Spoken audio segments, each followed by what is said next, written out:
What is up, YouTube? How is it going? It is Doc here, Docky Style Gaming, and we are back at it again with another Anthem video for you all today. And in this video, we are doing another Javelin breakdown.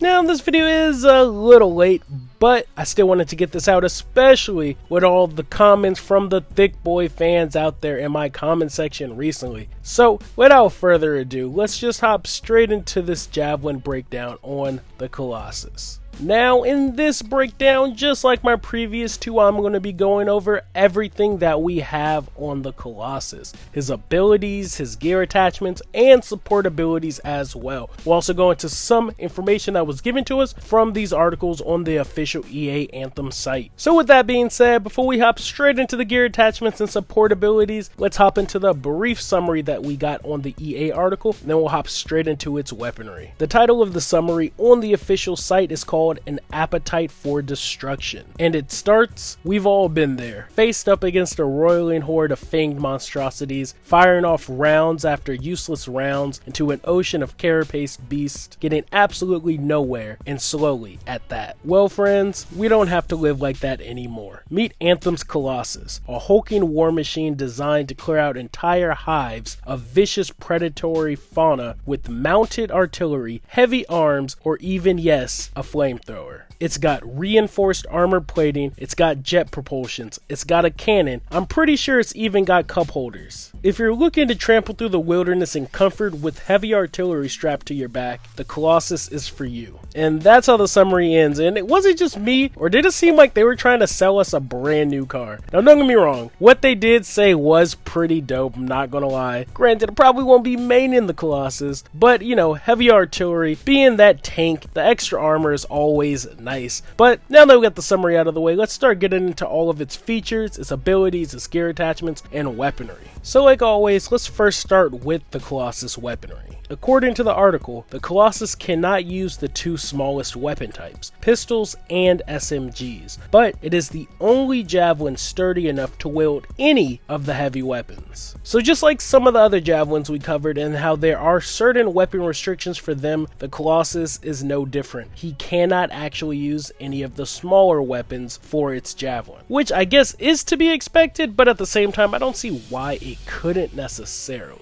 But I mean, when you're walking around as a Colossus, would you really want to be using a pistol or SMG? Next, let's get into the Colossus melee ability. It's called Heavy Smash. The Colossus can use its massive chassis as a weapon, both in a diving smash attack from the air and a hammering melee attack. This not only clears out smaller enemies instantly, but has a chance to knock down foes and leave them open to follow up attacks. So this ability is definitely going to be a good AoE ability and stun ability as well. We have seen this ability in action in the gameplay, and essentially it is just a massive ground slam. But the fact that it'll leave certain enemies open up to follow attacks, I can already see a Colossus Interceptor combo coming. Now, let's hop into the Colossus gear attachments. These first set of attachments are called the Ordnance launcher gear. In a brief summary for it states, utilizing the incredible strength of the Colossus, these shoulder-mounted weapons are capable of dishing out punishment to enemies near or far.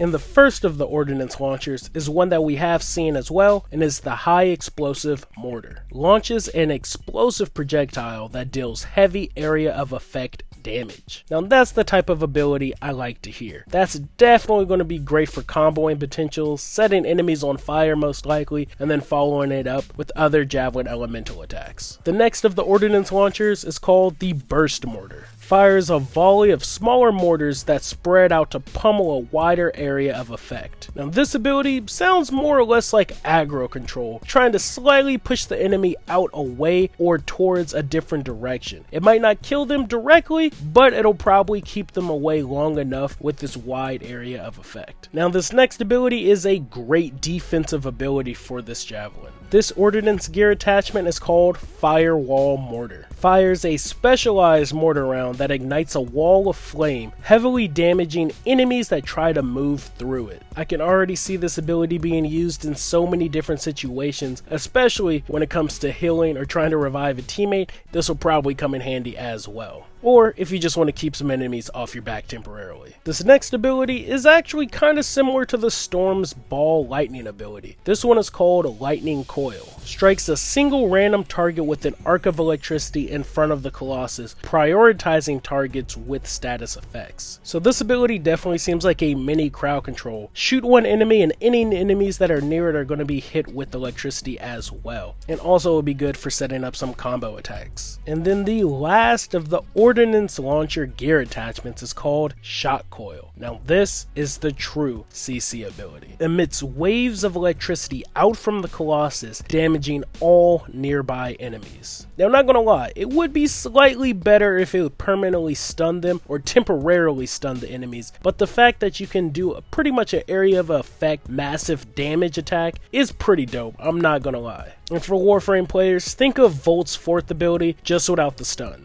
Now the next of the Colossus Javelin's gear attachment are the Heavy Assault Launcher gear attachments. In the brief summary it gives for these, the Colossus allows for the fitting of a number of wrist-mounted weapons that can complement its other destructive options. Now the Heavy Assault Launchers I'll go over pretty fast because they're really brief descriptions on each of them. So the first one that they show, and most likely is our starting one, is called Heavy Cannon. Fires a large rocket in a targeted direction. And with this, nothing too out of the ordinary, just your standard basic attack, decent for dealing damage, and that's probably about it. Next, we have the Flamethrower. This we have seen in some gameplay, and it says, unleashes a continuous stream of fire to ignite enemies. Now this ability will most likely be on a cooldown, but it will be pretty good for applying combo status effects. Next, we have the Flat Cannon. Barrages nearby enemies with a short range arc of projectiles. Now this ability sounds real similar to the Ranger's ultimate ability, but it's not targeted and it probably won't do as much damage. Next, we have Railgun.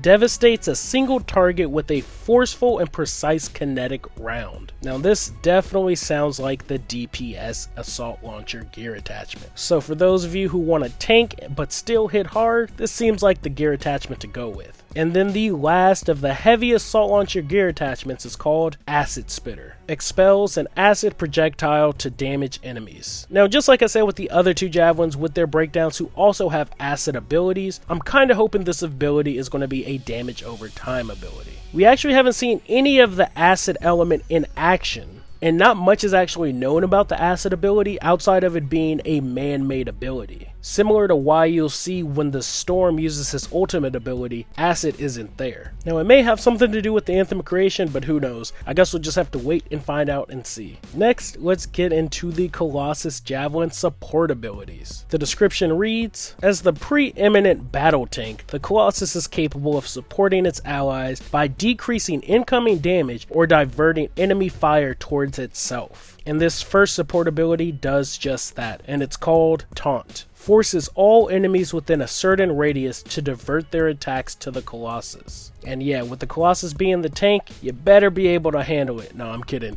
But this is definitely the aggro ability. This is the ability you're going to want to use when you want to take the pressure off the rest of your teammates. If you need your team to get by or if they're getting overwhelmed, Taunt is definitely the ability to use. It is an aggro stealing ability essentially. The next support ability is called Deflector Pulse. Gives all nearby allies a damage resistance buff. And are you guys thinking what I'm thinking? The Ranger's support ability that increases everybody's weapon damage, the Storm support ability that recharges everybody's abilities faster, and then the Colossus support ability that now reduces damage. Well, damage taken by enemies at least. Have your team form up in a squad and go to town on the enemies. I can see it already. Now, we're on to the last of the Colossus abilities, which is his ultimate ability, and it's called Siege Cannon. And just like last time, I'll read the descriptions from both the actual Colossus article and the Javelin Ultimate Ability article. So first, from the Colossus article, the summary states, the Siege Cannon is ideal for clearing smaller enemies, controlling enemies in a choke point, or putting extra damage on a boss. And then the brief summary in the Ultimate Ability article states, the Siege Cannon is pure mayhem unleashed on the battlefield. This ability allows for multiple shots which each create large explosions. So this Javelin's ultimate ability is certainly an ad clearing ultimate, but even on some cases, it's ideal for dealing boss damage as well. Now to wrap up the article with the final summary, titled The Not So Gentle Giant. With its focus on damage mitigation and explosive power, the Colossus is a favorite among freelancers who prefer a brute force solution to their problems. Whether you need the straightforward approach for a mission, or you just like a little roomier fit, the Colossus is an amazing addition to your Javelin arsenal. So that's pretty much going to wrap up this video for us today. Hopefully that satisfied all you thick boy fans out there waiting to hear some more information on y'all's favorite Javelin, the Colossus. Now even a Storm main myself will admit that the Colossus does sound pretty good. Not better than the Storm, but still pretty good. But hey, to each their own, everybody has their own opinion on which Javelin they think's the best. So with that, I will end this video. Thank you all for watching. Like always, I'll be posting a brand new news and info video. Hopefully it should be out tomorrow. And then the Game Awards. Definitely stay tuned on the channel for the Game Awards, because I will be hosting it on Twitch. We're getting brand new Anthem information and a brand new trailer on the Game Awards this Thursday. I'll also be doing a breakdown of everything we get from the Game Awards, and I'll be re-uploading the trailer for any of you who miss it. But if you do want to stop by my Twitch when it's actually streaming, we can watch it together, chat it up, talk any new games. And personally, even though I am super hyped for Anthem, I'm more hoping that we possibly might actually see Mortal Kombat 11 or whatever they're going to call it, because there are some rumors going around out there. So pretty much follow me on my Twitch if you haven't already to stay up to date and get notifications when I go live or when I am hosting a live stream as well. Then go follow me on all my social media accounts. Links to those are in the description. Link to the Discord server if you all want to join is in the description as well. And if you want to help support the channel, I do have a Patreon also. And then tomorrow, or whenever my newest news video will be out, I do have a pretty big announcement that I think is pretty cool, and it's going to mean some pretty big things for the channel. People in the Discord server probably already know what I'm talking about, but for those of you who don't know, definitely stay tuned to the next Anthem video I drop. But with that being said, I will catch y'all all on the next one. Thanks for the love. Thanks for the subs. You guys are literally the best in the world. Peace.